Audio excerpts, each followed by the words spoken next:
But like, call me small brain man. Call me small, tiny, little small brain man. Has never studied law, okay? Small, tiny brain, Slavic, stupid man, okay? Yes, very dumb, small brain, chan, cute, small, Slavic brain boy.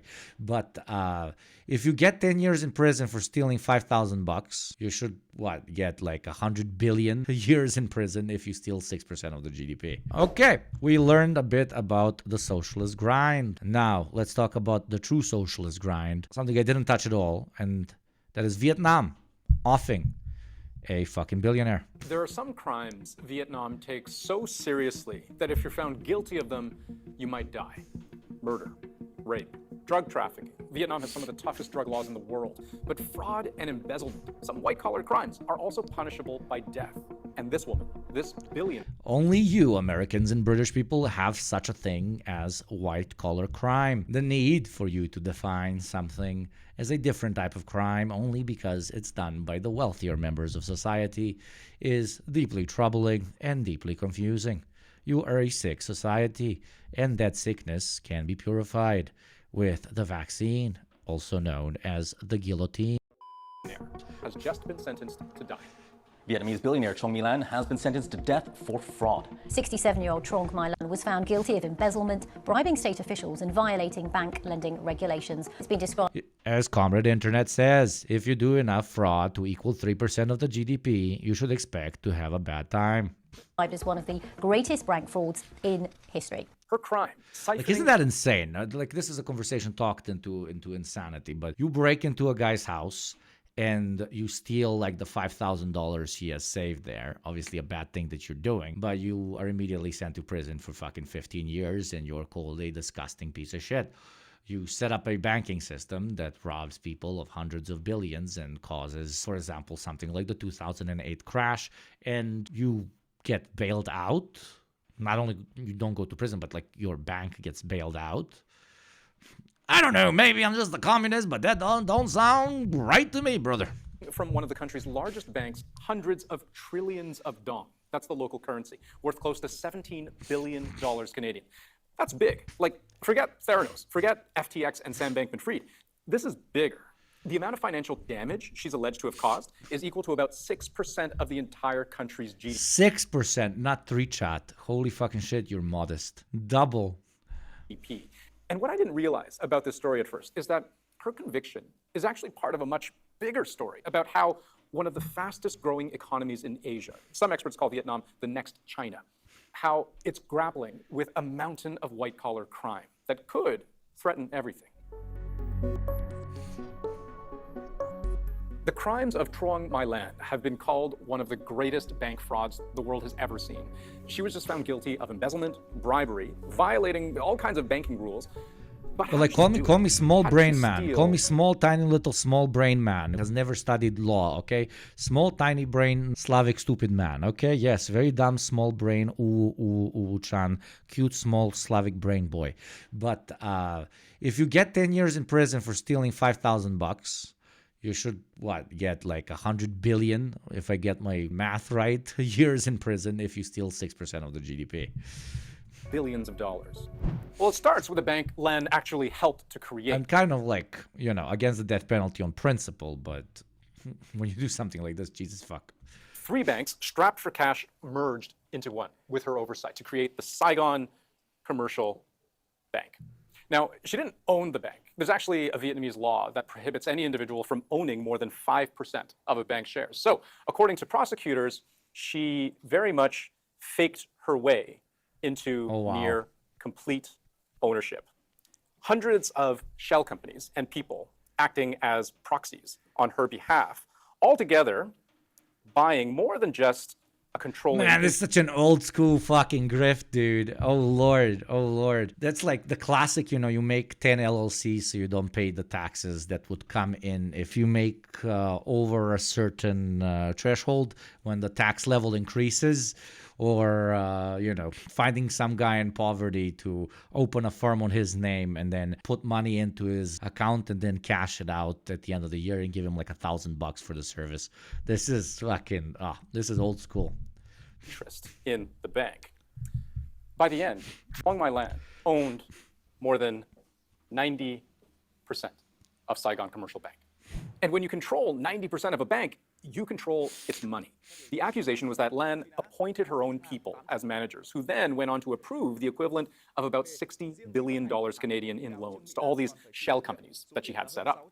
Those loans added up to about 93% of all the bank's lending. This is the largest case of corruption in Vietnamese history. It's arguably the largest case of corruption in history. How did she do this without anyone knowing? Well, that's the other problem. People Hasanabi Industries, nice. They confiscate all assets and send to re-education to work for the state. Nothing is more painful to a capitalist than working a real job. I could not agree more. Absolutely. Absolutely. As a socialist, we need to be better than them. And so on, and so on, and so on, and so on. But in the current context where these sorts of people are celebrated, a tiny victory like this could be used as a small rallying point by quite literally pointing out it is that easy. It is that easy when it comes to dealing with these sorts of crimes. People did know. For example, her driver was accused of pulling out billions of dollars from the bank in cash over a 3-year period to store in Lan's basement. Lan was accused of paying bribes, sometimes millions of dollars at a time. Yeah, exactly. Original Gengar. In a better system, no one would have the chance to do a crime like this anyways. Exactly. To keep things quiet. In all, more than 80 people were tried and convicted on charges ranging from bribery to abuse of power in connection with this. Like, I really respect abolitionists, but abolitionists that do not have a additional class-conscious analysis kind of are missing the whole fucking point. You know, you can abolish prisons by creating a system in which wonderful, there is a new no child soldier, incentive I mean for subscriber, somebody to be a criminal, or much lower incentives for somebody to be a criminal. Epic, decade-long scheme. Lan's husband got 9 years in jail, her niece 17 years, and a senior bank inspector who turned a blind eye, life in prison. The scale of this corruption case is quite significant. It is Thank you, kid. not only, Zhu Meilang herself as a real estate tycoon, but also along with 84 associates and over 2,400 witnesses and experts, have been called. The victims in all of this? All those people who bought bonds from the bank, hoping to earn a little interest down the road, but who may now Bye-bye, get very Polaco. Have a good if one. anything, back. Police identified around 42,000 victims, and this is where we get to the heart of the story. Yes, you get 10 years in jail if you have one victim because you robbed one house. What should you do to somebody who robbed 42,000 houses, right? The reason Vietnam's leaders want so desperately to make an example of Lan. The defendant's actions, read the judge's verdict, eroded people's trust in the leadership of the Communist How can Party you be so rich and still look so shit? and state.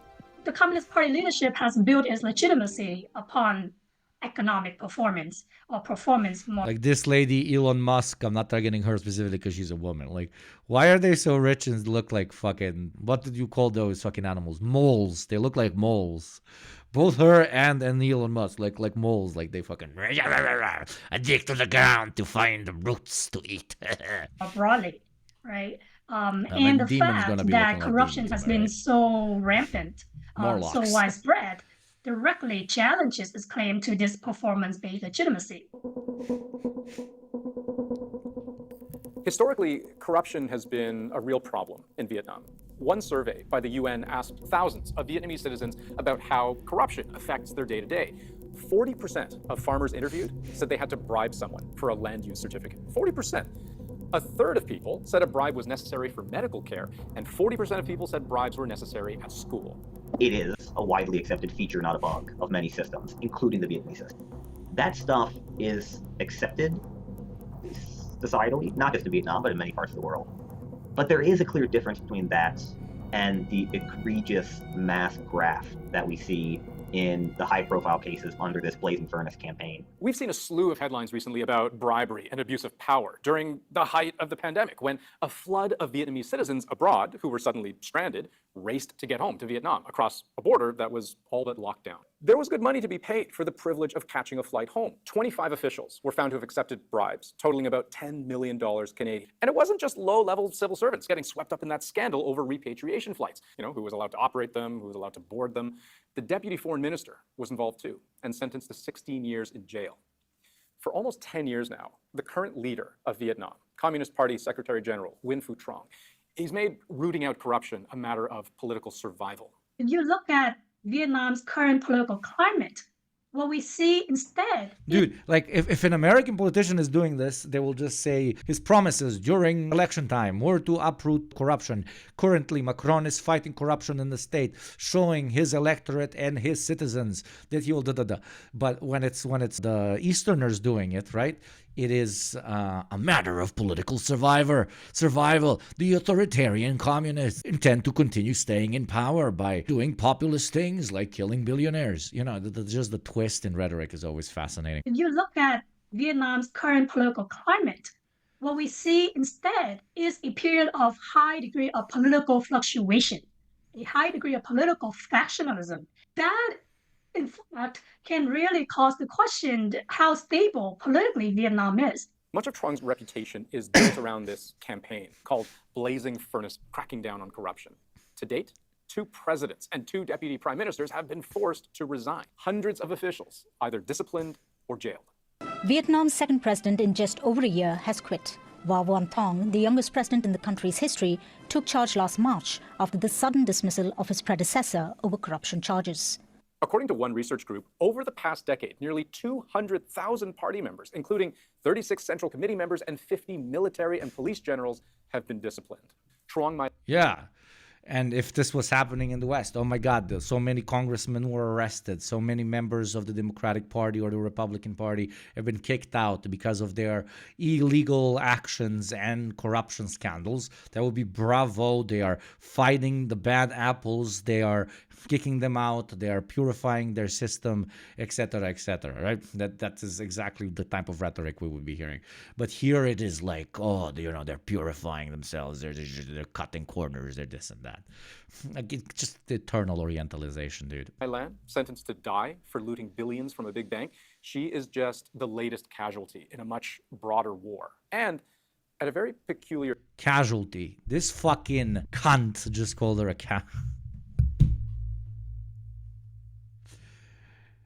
CBC News. time. I mentioned earlier how Vietnam is sometimes called the next China. Well, just look at its GDP numbers alone.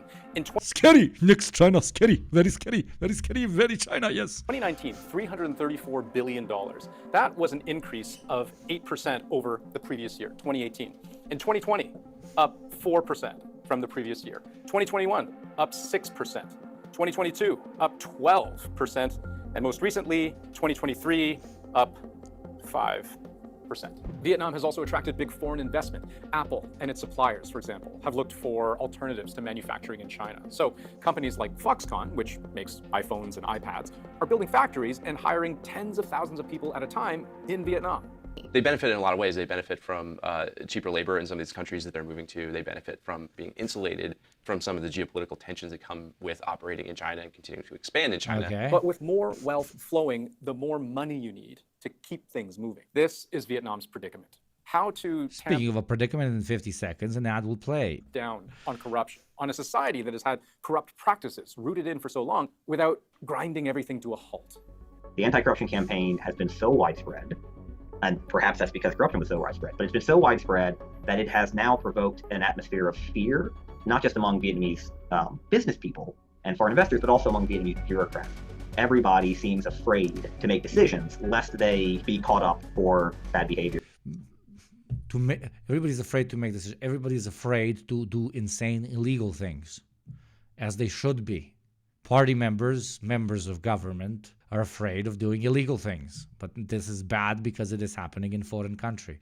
I'm LARPing on this, harping on this so fucking hard, but it's literally so in your face. And so red tape has become just huge. It has immobilized decision making. And so many projects that were supposed to be underway are just going nowhere fast. Vietnam's so-called trial of the century, which may result in the death of a billionaire, is in a lot of ways just the beginning of a much longer story. For one, she plans to appeal, so her case isn't done yet. But she will likely not be the last prominent person to go on trial. The last prominent person to go on trial, not a fucking... Dude, she stole money from 40,000 people. We call that prominent nowadays. I mean, yeah, in the States, they absolutely do call that fucking prominent nowadays. And with that, I think today's stream...